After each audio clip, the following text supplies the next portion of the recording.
Hi, everybody, and thank you for coming back to Living to Do's channel to hear the review for Bel Air. Episode 7, Payback's a Bitch is the name of the episode. Um, I thank you all for stopping by. I'd like to invite you to like, share, and this video and subscribe to this channel and leave a comment if you like. I would really appreciate it, and I thank you in advance. And also, you can find me on Fanbase, the new monetized app that is out. You can find me on Fanbase under the same name, Living to Do. So let's get started with the Bel Air review. Actually, I liked the episode. It was pretty good. We see in the first episode, or the first scene, that Uncle Phil and Will are talking. And we also see at the same time that Lisa is being driven to school by her dad, Fred Wilkes, the chief of police, and they're both asking the kids to step back from one another. Um, Fred says until at least after the campaign. They know the kids are getting a little close, and there's beef between uh, Fred and Uncle Phil. They're both running against each other in the campaign for district attorney. But the kids, Lisa and Will, they are meeting up. They are seeing each other. We see them kissing at school, and they're trying to keep it on the low because uh, their parents and Carlton, they don't know about the relationship. We see Carlton at school playing field hockey. He's not having a good day. He's not on his game. And the coach drops him down a level to play with the team that's under them for more practice. Carlton is kind of mad about that, of course. He's just not, himself.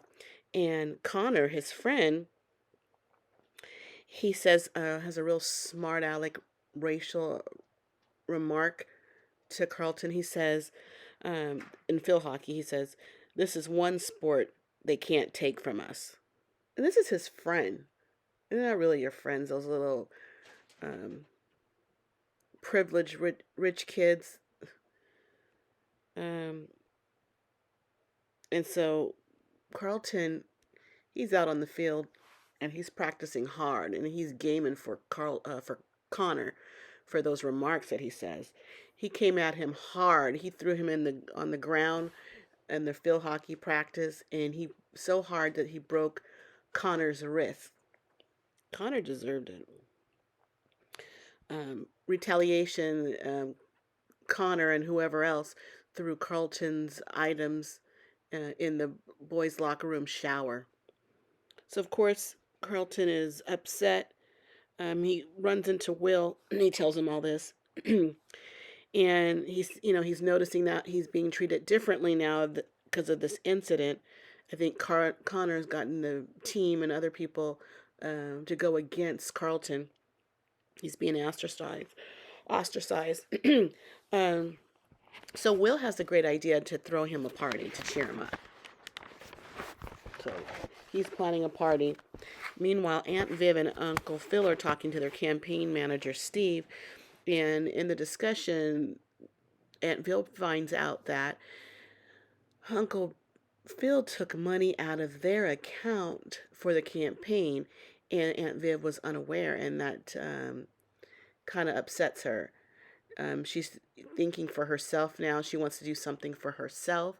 So she's going to go to San Diego to an art festival. And she goes down there, and Reed is there. I think she knows Reed is there. This is a festival that was put on, or an art show, and I guess he's in talks with people about her work, and she's really interested in that. And she's talking, work when Uncle Phil shows up. He came from Bel Air to San Diego, and he sees his wife talking to Reed. Surprise, surprise, surprise. Of course, they're surprised about that he made this trip down there. He canceled everything to go down there because he knew Reed was going to be there. Apparently, Jeffrey had done some research, a background on Reed, and I guess they feel that he's a shady character, that he can't be trusted. That's why Uncle Phil went. And when he got there, he had a little words with Reed. It wasn't quite a fight or anything, but he kind of made his position known, or his feelings known about his wife going down to San Diego to this event where Reed would be. And Reed said he's just interested in her work. Um, Later, Aunt Viv is in her hotel room with her husband, Phil, and they're talking, and she explains to him that she does enjoy spending time with Reed because he loves her work, her artwork. He seems to really enjoy it, and I think she has pride in it. She's happy that somebody enjoys it as much as she loves making it. And she's a little mad, and she resents Uncle Phil. He's never asked her about her work. I mean, he loves her. He thought he was doing her a solid by, marrying her, not having her work. And he thought that was a great thing, but I guess she really wanted to do her art. I guess she suppressed those feelings, and it's coming out now, and she's kind of taking it out on Uncle Phil. She sends him home back to San Diego, and she's gonna stay. And later we see her in the evening. She's back out at the bar at the hotel where the art festival was, or the art show, and she's having a drink with Reed. But they're all talking just business, and they leave it at that. So we don't know what really happened. As far as we know, Aunt Viv did not take that step at all towards doing anything with Reed. Thank goodness. We do have a happy marriage. Why mess that up? So the party at the Banks home is taken off, and at first there's not a lot of people, but it's early. And also Lisa shows up. Lisa's at the party. Will set up Carlton with a girl named Aisha, and he's talking with Aisha, and Aisha, she's very frank with Carlton. She says he's known to them as a sellout. I guess it's a group of, I don't know where these kids are. I can't imagine all these black kids living in Bel Air, but maybe they do. Because she says he's known as a sellout to them. He doesn't show up to any black student union meetings, and that's not cool. Even the drugs he does is not cool. Um, Later, Will and Lisa are talking about Carlton, and Lisa explains that Carlton is struggling. He goes to this all-white school. It's hard for him I mean, he fits in pretty good, but still it's a struggle because it's always those microaggressions that he's constantly encountering. I'm sure Lisa is too. Who can escape that? And that's so exhausting to keep having to deal with that. And I don't think Will understood that Carlton was going through anything like that. And this is why he has anxiety, and the drugs that he's taken. He's trying to numb that pain, I'm sure. Carlton's just really going through it, and he's having a bad day on top of it.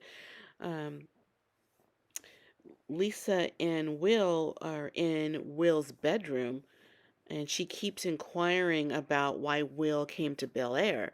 And he's kind of vague. He just basically says better education. I wondered if her father was telling her to find out stuff, but he didn't tell her. He did tell her to fall back on Will, but she kept inquiring. It was just really interesting. Why are you here? And he just said for a better education. I think he had in his mind, remembering what Uncle Phil had talked about, that maybe her dad's trying to get some dirt on them for the campaign. So he's reluctant to get close to Lisa like that. But she's sharing some information about herself. Lisa's not her real name. Her real name is Beulah, named after her grandmother. Yeah. uh, Lisa is also coming on to Will, and she lures him to his bed where they have sex while the party's going on. While the party's going on, Carlton's downstairs. His friends actually show up, and Connor actually shows up at the party too. And Carlton was asking Connor for an apology for what he had said and done to him. Um, Connor doesn't seem like he's going to give an apology. He calls Carlton sensitive and whack. Um, he says, he tells everybody, well, Carlton tells Connor to leave. Connor tells all his friends that are there, their mutual friends, let's go to my house. And Carlton outed Connor talking about, he's like racist, talking about Mexicans, Asians, and his Asian friend was trying to get Carlton and Connor to talk. This is why they came to the party, but I don't think they were aware of the remarks that Connor was saying behind their back. So when Connor says, everybody, let's go, they all stayed behind and supported Carlton, and Connor had to leave on his own. The whole time, Aisha, the black girl who thought Carlton wasn't black enough and that, he was a sellout, she sees him stand up for himself regarding a racial issue. So I guess maybe she likes what he sees. I don't know if that's something that turns her on, that she sees him in a better light. Um, Connor leaves and he calls the police on the party. So the police come to the party. Will and Lisa, they're in bed still, but they see the lights, the police lights, and Will is getting up because he's going to go to see what all the commotion is. And he tells Lisa to stay behind because first, Carlton doesn't know that they're seeing each other. And it's involving the police, and she knows, he knows that her dad is part of the police, and this might get back to him. So he wants to keep her safe and just tells her to stay behind. Um, but she wants to help. So what she does is, meanwhile, she's telling Will she wants to help, and we see the police. They have Carlton with his hands behind his head, and this is when Lisa comes downstairs with her cell phone, and she hands it to one of the police officers and says, "Stop! My dad I am Lisa Wilkes, Fred Wilkes' daughter." And they're all, "Chief of police?" "Yeah," and he's on the phone. So she hands him the phone. So now that Lisa's coming down the stairs, well, Carlton now knows what's really going on between the two of them. So that's pretty much how the episode ended. So it's going to be interesting to see how Carlton is going to accept this new relationship of Lisa and Will. And I don't know if they're going to ask Carlton to keep it on the low low, not to tell Uncle Phil. I think he may, because he's not going to want to hurt Uncle Phil's or his father's campaign. But maybe he will tell him because maybe he will think that Lisa's kind of a mole in the situation. Not that there's any reason to believe that now, and she did actually save them from being detained or arrested because of the party. And I don't even understand. Oh, I think they said guns were at the party. That's why they were there or something. I think Carlton got a text saying something like that. So I'm interested to see what's going to happen and what's going to happen with Aunt Viv. I just know she's not going to be drawn in with to any of Reed's uh, anything towards her,